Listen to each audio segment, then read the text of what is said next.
सम्पूर्ण दर्शकवृन्दमा नमस्कार। म बैद्यनाथ जानकी समाचारमा यहाँलाई स्वागत गर्दछु। राष्ट्रिय स्वतन्त्र पार्टी राजसपाका सभापति रवि लामेछाने र काठमाडौँ उपमहानगरपालिकाका मेयर बालेन शाहबीच भेटवार्ता भएको छ। काठमाडौँको कमल पोखरीमा राजसपाका केन्द्रीय सदस्य आसिम शाहको घरमा उहाँहरू बीच भेटवार्ता भएको हो। गए राति अबेरसम्म 6 घण्टा भएको छलफल चुनावी तालमेल सहित सहकार्यको विषयमा केन्द्रित थियो। आउँदो चुनावअघि सबै वैकल्पिक शक्तिहरूलाई एकै ठाउँ ल्याउने गरी रवि लामेछाने र बालेन शाहबीच छलफल अघि बढेको हो। उहाँहरूलाई एउटै गाडीमा बिदा गरेपछि आसिम शाहले फेसबुकमा अनन्त कथाको सुखद सुरुवात भएको उल्लेख गर्नुभएको छ। रूपन्देहीको बुटमोलमा रहेको सुप्रिम सहकारीको बचत अपचलन मुद्दामा थुनामा रहेका रवि लामेछाने अदालतको आदेशबाट रिहा भए लगत्तै राजनीति भेटघाट तथा छलफललाई तीव्रता बनाउनु भएको छ। पछिल्लो दुई नेताबीच भएको छलफलको विस्तृत प्रगतिबारे छिट्टै सार्वजनिक गरिने राजसपाका नेताहरूले बताएका छन्। राजसपा सभापति रवि लामेछानेले अस्ति आइतबार प्रधानमन्त्री सुशीला कार्कीसँग भेटवार्ता गर्नुभएको थियो।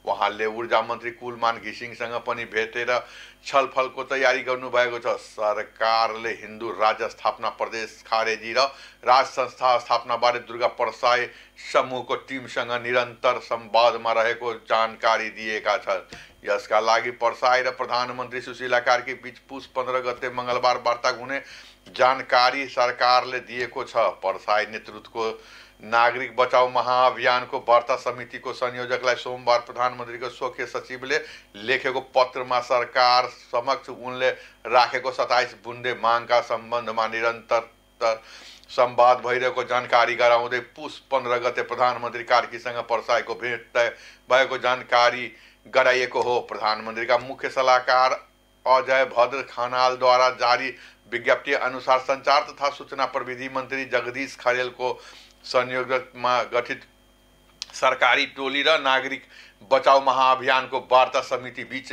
गत पुस 1 गतेदेखि नै छलफल भइरहेको हो।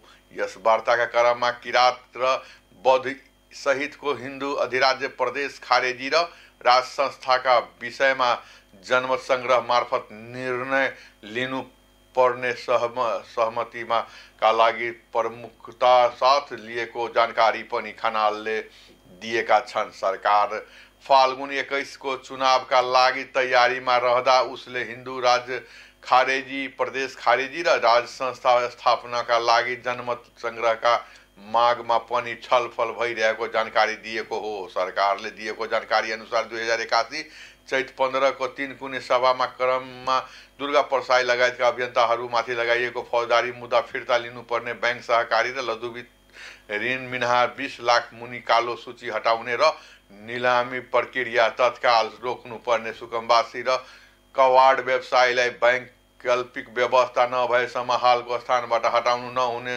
नर्सिङ एमडिबिएस का एमडी अध्ययनका लागि विद्यार्थी कोटा वृद्धि गर्नु लगायत मागहरूमा सञ्चार मन्त्री खरेल नेतृत्वको वार्ता समिति र परसाईको नेतृत्व बीच निरन्तर वार्ता भइरहेको हो।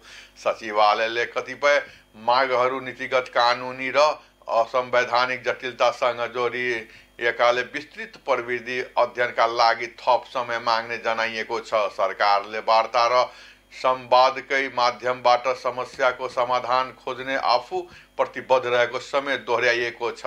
धन्यवाद, नमस्कार। तपाईं हेर्दै राख्नु जानकी समाचार।